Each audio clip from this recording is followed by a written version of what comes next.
Majapal sir from Vivekananda Senior Secondary School Bani. Now start the next concept of class 6th subject science.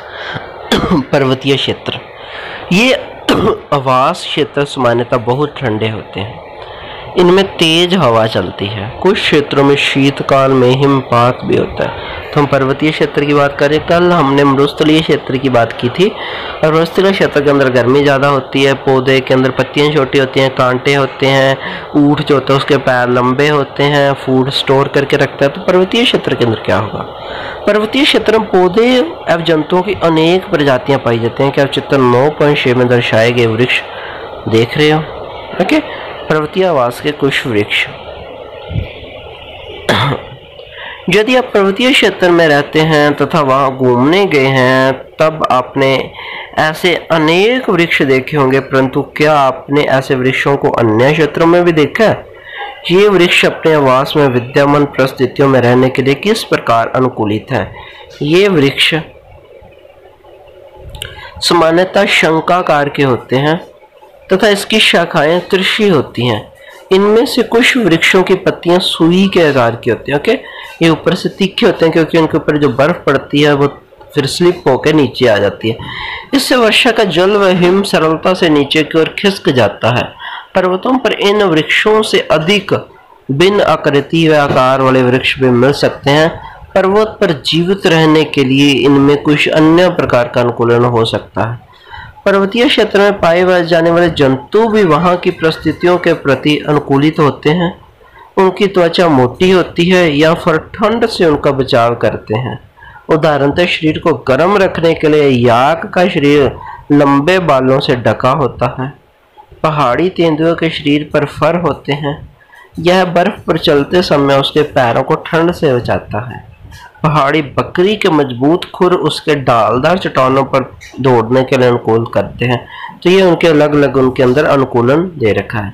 जैसे जैसे हम पर्वतीय क्षेत्र में ऊपर चढ़ते जाते हैं, परिवेश का स्वरूप बदलता जाता है और हमें विभिन्न ऊंचाइयों पर पाए जाने वाले जीवों के अनुकूलन में विविधता दिखाई देती है। ओके, तो हर अलग अलग परिवेश के अंदर अलग अलग जीवों के अंदर समानता होती है। घास स्थल। शेर वन में तथा घास स्थल में रहता है तथा यह एक शक्तिशाली जंतु है जो हिरन जैसे जंतुओं का शिकार कर उनके मारकर खा जाता है। यह मटमैले हल्के भूरे रंग का होता है। एक शेर एवं हिरन का चित्र देखिए। इन दोनों जंतुओं की आंखें उनके चेहरे पर किस प्रकार स्थित हैं? क्या वे चेहरे के सामने हैं या पार्श्व में? शेर के अगले पैर के नखर लंबे होते हैं, नाखून जो है लंबे होते हैं, जिन्हें वह पादा उंगलियों के अंदर खींचकर छिपा सकता है। कि शेर की यह संरचनाएं उसके जीवन यापन में सहायता करती हैं। उनका मटमैला हल्का भूरा रंग शिकार के दौरान उन्हें घास के सूखे मैदानों में छिपाए रखता है और शिकार को पता भी नहीं चलता। अब देखो यहाँ पे डायग्राम दे रखे। शेर की जो आंखें बिल्कुल मुंह के सामने हैं और हिरन की आंखें दोनों साइडों के पार्श्व है। चेहरे के सामने की आंखों से वन में दूर तक शिकार खोजने में सहायक होती है। एक दूसरा जंतु हिरन है जो वन या घास तल में रहता है। पौधे के कठोर तनों को चबाने के लिए उसे मजबूत दांत होते हैं। हिरनों को अपने शिकारी की उपस्थिति की जानकारी आवश्यक है ताकि यह उसका शिकार न बन सके, वहां से भाग जाए। उसके लंबे कान उसे शिकारी की गतिविधि की जानकारी देते हैं, जिससे सिर के पार्श्व में दोनों ओर स्थित आंखें प्रत्येक दिशा में देखकर खतरा महसूस कर सकती हैं। हिरन की तेज गति उसके शिकारी से दूर भागने में सहायक होती है। शेर, हिरन तथा अन्य जंतुओं और पौधों में और भी बहुत सी विशेष संरचनाएं होती हैं जो उन्हें उनके आवास में जीवित रहने योग्य बनाती हैं। तो आज हम इतना ही करेंगे।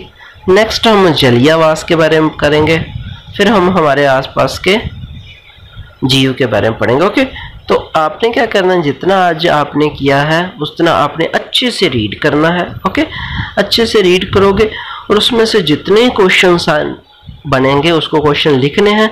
और आपने ये क्वेश्चन ये बनाना है कि शेर के अंदर कौन कौन सी खासियत होती है, क्या क्या अनुकूलन होता है कि वो उसके आवास में रहने के लिए उसको मदद करता है। उसके जो नाखून लंबे होते हैं, उसका जबड़ा मजबूत होता है, आंखें सामने होती हैं, स्पीड उसकी तेज होती है, गति तेज होती है। तो इस तरीके से आपने ये क्वेश्चन आंसर करने। ओके, तो आप कंप्लीट उसके रिवीजन करोगे। I hope you understand this concept. Take care, stay home, stay safe.